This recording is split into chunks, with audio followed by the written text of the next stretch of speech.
ចាស់ស្អែកគឺជាមួយបងខ្ញុំគឺរៀបនឹងបោះបង់នៅស្អែកយើងជាឆ្នាំងមួយដែលធ្វើពីទឹកដីអញ្ចឹងការផលិតគឺយឺតមិនត្រឹមតែយឺតទេយើងប្រើពីធនធានរបស់ដែលកម្របើទៅថ្លៃអីចេះបងអញ្ចឹងបងប្រជាពលរដ្ឋខ្លះគាត់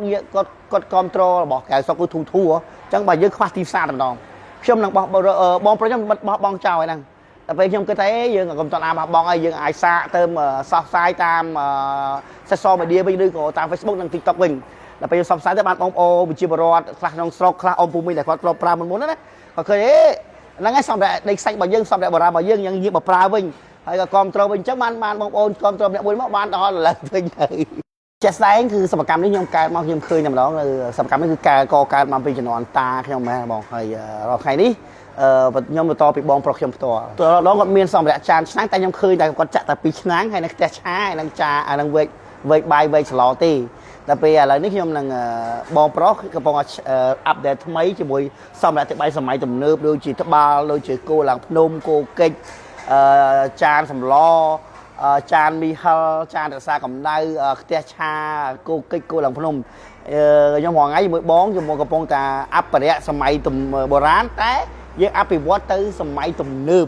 គេហៅថាសិប្បកម្មបុរាណសម័យទំនើបបងហ្នឹងហើយទីមួយមានគេហៅថាខ្ញុំសម្រាប់ពីដៃគឺទៀមទាដែលចិត្តផ្ចង់មែនទែនហើយចាស់ស្ដាយបងបានដឹងហើយគឺសម្រាប់ពុំនៃសាច់គឺយើងមួយដំណាក់កាលយើងចាក់ពីទឹកដីមនុស្សសុទ្ធសាធតែម្ដង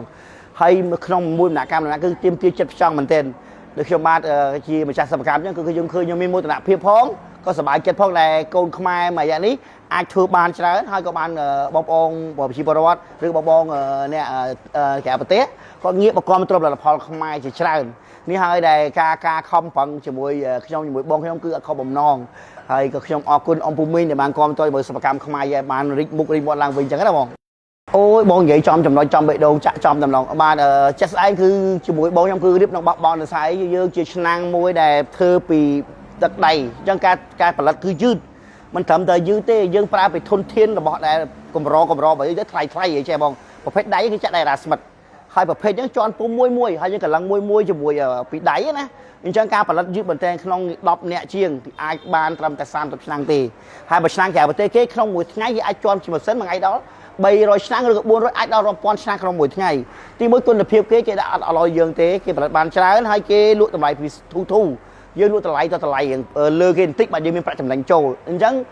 បងប្អូនប្រជាពលរដ្ឋខ្លះគាត់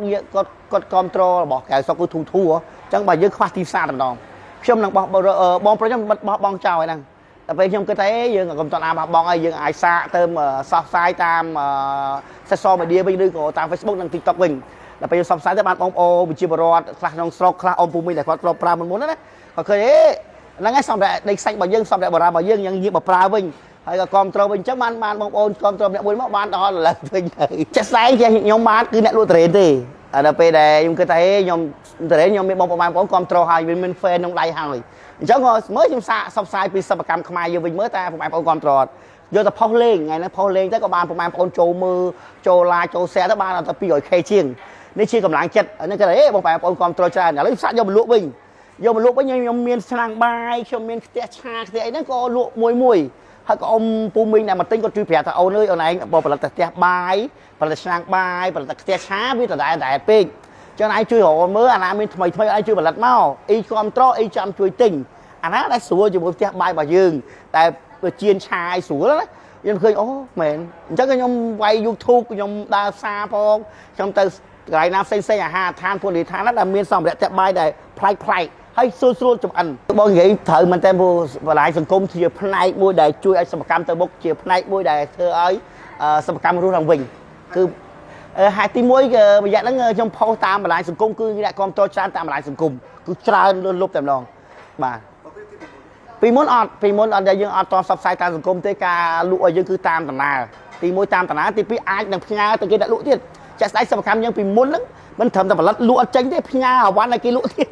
ចឹងគេលក់បានប៉ុន្មានគេឲ្យប៉ុណ្ណឹងទៅដល់ស្អាតហ្នឹងមកណាតែឥឡូវនេះដល់ពេលដែលយើងបង្ហោះតាមបណ្ដាញសង្គមមកការលក់យើងផ្លាយជាពិសេសអ៊ំពូមីងមកដល់កន្លែងផ្ទាល់ជាអ៊ំពូមីងនៅក្រៅប្រទេសទៀតឃ្លីដល់បងនៅក្រៅប្រទេសគាត់មកពីយន្តហោះគាត់ចុះមកទិញយកតែម្ដងហើយគាត់ត្រឡប់ទៅឡើងយន្តហោះវិញគាត់យកសម្ភារៈតែបាញ់ទៅទៀតតែស្អីគាត់ដឹងពី